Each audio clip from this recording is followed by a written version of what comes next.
वक्त की बड़ी खबर आपको बता रहे हैं। पटना में बीजेपी और कांग्रेस कार्यकर्ताओं के बीच हुई झड़प में कई विधायकों के सर फूटने की खबर सामने आ रही है। बताया जा रहा है कि कई लोग घायल हुए हैं। बीजेपी के विधायक अस्पताल में भर्ती हैं। वहीं दूसरी तरफ कांग्रेस के प्रदेश अध्यक्ष राजेश राम का बड़ा बयान सामने आया है। उनका कहना है कि ये सब बीजेपी के कार्यकर्ताओं और पुलिस वालों की मिलीभगत है, जानबूझकर दंगा फैलाने की कोशिश की गई। वहीं बीजेपी का कहना है, बीजेपी कार्यकर्ता लगातार आरोप लगा रहे हैं कि जिस तरह से शांतिपूर्ण तरीके से मार्च निकाला जा रहा था, प्रदर्शन किया जा रहा था, लेकिन फिर भी कांग्रेस ने जबरदस्ती पत्थरबाजी की है। तो क्या कुछ माहौल बना हुआ है, क्यों इस तरीके की झड़प जो है की गई है बिहार में, इसी पर ज्यादा जानकारी के लिए मेरे साथ जुड़ रहे हैं मेरे सहयोगी हर्ष भारद्वाज जी। सर, सबसे पहले बात करते हैं, कई लोगों के घायल होने की खबर सामने आ रही है, तो आखिर क्यों ऐसा माहौल बनाने की कोशिश हुई है? बिल्कुल, देखिए, प्रदर्शन की लगातार सुबह से हम तस्वीर दिखा रहे हैं, लेकिन इस वक्त बड़ी खबर आ रही है कि 4 ऐसे विधायक हैं बीजेपी के जो अस्पताल में भर्ती कराए गए हैं। उनमें से एक का नाम सामने आया है, विनय बिहारी, जिसकी तस्वीर भी काफी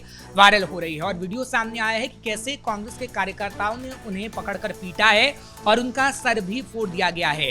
और कांग्रेस के कार्यकर्ता साफ साफ उसमें नजर भी आ रहे हैं कि उनके हाथों में कांग्रेस का झंडा मौजूद है और विनय बिहारी को दौड़ा दौड़ा कर पीटा गया। हालांकि अस्पताल में अभी उनका इलाज चल रहा है। कुछ देर पहले ये वीडियो सामने आया था और इस वक्त काफी अफरा तफरी का माहौल बिहार के अंदर है, क्योंकि देखिए, कांग्रेस और बीजेपी के जो कार्यकर्ता हैं आपस में भिड़े हैं, तो उसके बाद कई ऐसी तस्वीरें सामने आ रही हैं जिसमें साफ तौर पर यह नजर आ रहा है कि कैसे कांग्रेस के जो तमाम कार्यकर्ता हैं वो गुंडागर्दी कर रहे हैं। हालांकि हमने बीजेपी कार्यकर्ताओं को जरूर देखा सदाकत आश्रम के बाहर, जहां पर वो प्रोटेस्ट कर रहे थे।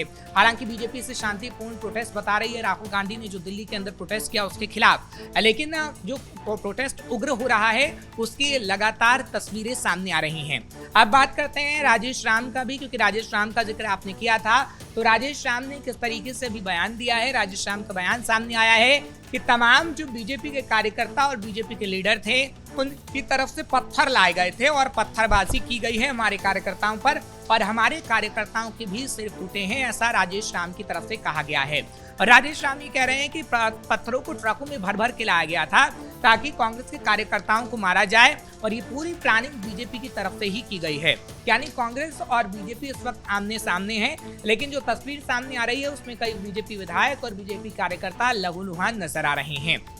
हाँ, इतना जरूर है कि जो दावे राजेश राम की तरफ से किए जा रहे हैं और जो राजेश राम कह रहे हैं कि हमारे भी कार्यकर्ता घायल हुए हैं और अस्पताल में उनसे हम मिलने भी जाएंगे और ये पूरी तरीके से बीजेपी की प्लानिंग थी। देखिए, अभी इस वक्त की अगर सिचुएशन की बात करें तो इस वक्त की सिचुएशन को कहीं ना कहीं संभालना होगा और प्रशासन की जिम्मेदारी है, क्योंकि किस तरीके से अफरा तफरी का माहौल बना हुआ है, पत्थरबाजी हो रही है और जो तस्वीरें हैं वो अपने दर्शकों को हम लगातार दिखा रहे हैं और खबर लगातार अपडेट कर रहे हैं।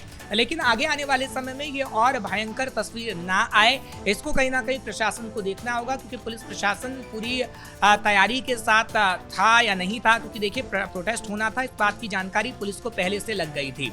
तो कहीं ना कहीं व्यवस्था को सही तरीके से जो लागू किया जाना था या व्यवस्था पूरी तरीके से बनाए रहे, वो प्रशासन की जिम्मेदारी थी, पुलिस की जिम्मेदारी थी। और सवाल ये है कि क्या पुलिस प्रशासन उसमें फेल होता हुआ नजर आ रहा है? सर, जगह जगह पर अभी भी पुलिस बल की तैनाती कर दी गई है ताकि आगे चलकर इस तरह की अफरा तफरी का माहौल न देखने को मिले। लेकिन राजेश राम का सीधा सीधा आरोप है कि जबरदस्ती पुलिस वालों ने बीजेपी कार्यकर्ताओं को रोका नहीं, उनके साथ मिली भगत है। आखिर इस तरीके के बयान देने का क्या मतलब है? देखिए, ठीक ऐसा बयान दिल्ली में भी नजर आया था, क्योंकि दिल्ली में कांग्रेस के प्रवक्ता या कांग्रेस के कार्यकर्ता ये कह रहे थे कि सादी वर्दी में कुछ लोग थे और छात्रों को डंडा मारने का काम कर रहे थे और वो बीजेपी के गुंडे थे और पुलिस उनको रोकने का काम नहीं कर रही थी। और ठीक यही लाइन राजेश राम की तरफ से कही गई है और वो कह रहे हैं कि बिहार के अंदर भी ऐसा हुआ है कि सादी वर्दी में कुछ लोग थे और कार्यकर्ताओं को डंडे बरसा रहे थे। कुछ जो सादी वर्दी में थे वो अपने आप को पुलिस वाले बता रहे थे, लेकिन वो पुलिस वाले नहीं थे और ना तो उन्हें पुलिस ने रोकने की कोशिश की है और इसी वजह से हमारे कार्यकर्ताओं को जानबूझकर मारा गया है, पीटा गया है। हालांकि इस बात में कितनी सच्चाई है ये तो जांच का विषय है और आगे आने वाले समय में पता लगेगा, लेकिन कुछ वीडियो और फुटेज ऐसे सामने जरूर आ रहे हैं कि सादी वर्दी में कुछ पुलिस वाले हैं। लेकिन राजेश राम के जो आरोप हैं उसमें कितनी सच्चाई है ये आगे आने वाले समय में ही देखने वाली बात होगी, जब पुलिस उस पर क्या कुछ कहती है। क्योंकि देखिए, अभी पुलिस का पूरी तरीके से बयान सामने नहीं आ पाया इस मामले को लेकर कि जो कांग्रेस कह रही है वो सच है या फिर जो बीजेपी कह रही है वो सच है। हाँ, इतना जरूर है कि जो वीडियो सामने आ रहे हैं, जो फुटेज सामने आ रहे हैं, उस आधार पर ये कहा जा सकता है कि इतने बीजेपी विधायकों के सर फूटे हैं और वो अस्पताल में भर्ती हैं। और जो राजेश राम से कह रहे हैं वो उसमें कितनी सच्चाई है, कितनी नहीं सच्चाई है, क्योंकि देखिए मीडिया कर्मी वहां पर मौजूद हैं और पल पल की अपडेट हम भी अपने दर्शकों को दे रहे हैं, जिसमें कहीं ना कहीं ये लग रहा है कि जो झड़प हुई है कहीं ना कहीं विपक्षी पार्टी ने पूरी प्लानिंग के साथ ये करने की कोशिश की है।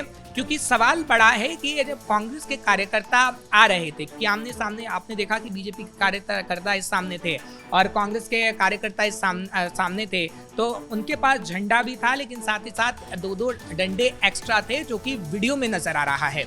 और इस तस्वीर से आपको समझ में आएगा कि देखिए यहाँ पर आपको कांग्रेस के झंडे की तस्वीर भी नजर आ रही है, लेकिन इन लोगों के पास किस तरीके से दो डंडे और मौजूद हैं। तो सवाल ये है कि क्या ये पूरी प्लानिंग के साथ किया गया कि कांग्रेस के कार्यकर्ता के साथ साथ कुछ और लोग भी ऐसे थे जो कहीं ना कहीं हुड़दंग काटने की कोशिश करना चाहते थे। क्योंकि कल जब से राहुल गांधी ने प्रधानमंत्री आवास के उस दूरी पर ये प्रोटेस्ट किया है, उसके बाद से कांग्रेस की तरफ से ऐलान किया गया था कि हम हर जगह प्रोटेस्ट करेंगे। हालांकि आज सुबह ये खबर आई कि बीजेपी ने भी ऐलान किया कि हम राहुल गांधी के खिलाफ प्रोटेस्ट करेंगे और उसी वजह से हमने देखा कि किस तरीके से ये कार्यकर्ता आमने सामने आ गए हैं। लोकतंत्र में प्रदर्शन करने का अधिकार सभी को है। शांतिपूर्ण तरीके से अगर कोई प्रदर्शन किया जा रहा है तो उसको देखा भी जाता है, उनकी बातों को सुना भी जाता है। लेकिन कई जगहों पर, सिर्फ बिहार ही नहीं, दिल्ली से लेकर कई मध्य प्रदेश की बात करें तो वहां पर भी कांग्रेस प्रोटेस्ट करती हुई नजर आ रही है। लेकिन हर प्रोटेस्ट को इतना उग्र क्यों किया जा रहा है? देखिए, अगर हम कांग्रेस की बात करें तो कांग्रेस पहले ही कह रही थी कि नहीं, छात्रों का आंदोलन ठीक है। उससे पहले जब हमने राहुल गांधी को देखा था कि मीडिया ने जब उनसे सीजेपी के प्रोटेस्ट के बारे में पूछा तो उन्होंने एक शब्द नहीं कहा। और अचानक जब खड़गे के जन्मदिन पर वो मिलने जाते हैं, लेकिन उस बहाने वो धरने पर बैठ जाते हैं, तो ये पूरी प्री प्लानिंग के साथ ही किया गया कि कैसे प्लान हमें बनाना है और किस तरीके से धरना प्रदर्शन करना है।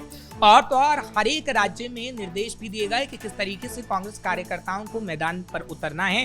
क्योंकि इस वक्त अगर बात करें तो एक ही जगह प्रोटेस्ट नहीं हो रहा है। आपने सही कहा कि अलग अलग जगह पर, मध्य प्रदेश के अंदर या फिर उत्तर प्रदेश के अंदर या फिर अलग अलग जगहों पर, और जहां पर कांग्रेस की सरकार है वहां पर तो खास तौर पर हम ये प्रोटेस्ट देख रहे हैं।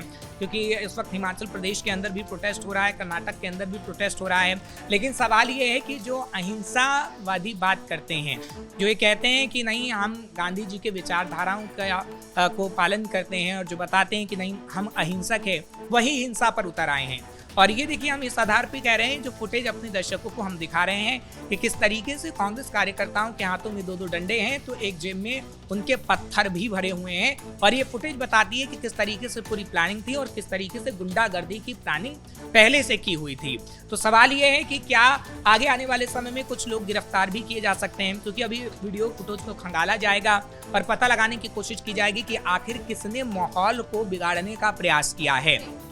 क्योंकि पटना हो या फिर बिहार के अलग अलग इलाके हों, वहां पर अभी देखिए कहा जा रहा है कि आंसू गैस के गोले का भी इस्तेमाल किया गया है और प्रदर्शनकारियों को पीछे हटाने की भी कोशिश की गई है। क्योंकि कुछ छात्र भी हैं वहां पर मौजूद, तो कुछ कांग्रेस के कार्यकर्ता हैं तो कुछ बीजेपी के कार्यकर्ता हैं, और इसलिए माहौल पूरी तरीके से अफरा तफरी का हो गया है। तो ये कहा जा सकता है कि ये जांच का विषय है और पुलिस को कहीं ना कहीं आगे पता लगाना होगा कि आखिर ये कौन से लोग हैं, ये क्या कांग्रेस के कार्यकर्ता ही हैं, बीजेपी के कार्यकर्ता ही हैं, या फिर कुछ और लोग हुड़दंग में शामिल हुए और उन्होंने बिहार के माहौल को खराब करने की कोशिश की है। क्योंकि ये तस्वीरें बता रही हैं कि बिहार का माहौल इस वक्त पूरी तरीके से खराब करने की कोशिश की जा रही है।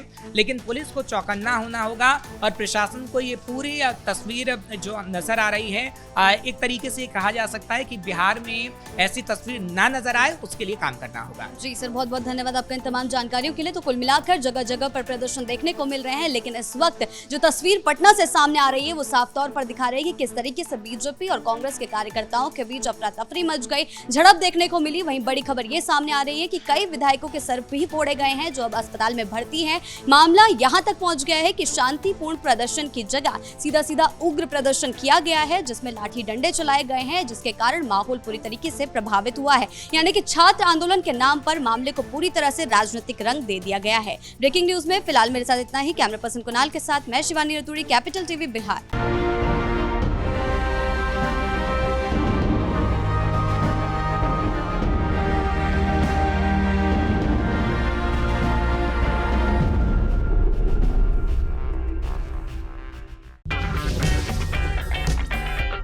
अगर आपको हमारा वीडियो पसंद आया हो तो इसे लाइक करें, हमारे चैनल को सब्सक्राइब करें और हाँ, बेल आइकन दबाना ना भूलें ताकि आप तक हमारे वीडियो की नोटिफिकेशन पहुंचती रहे।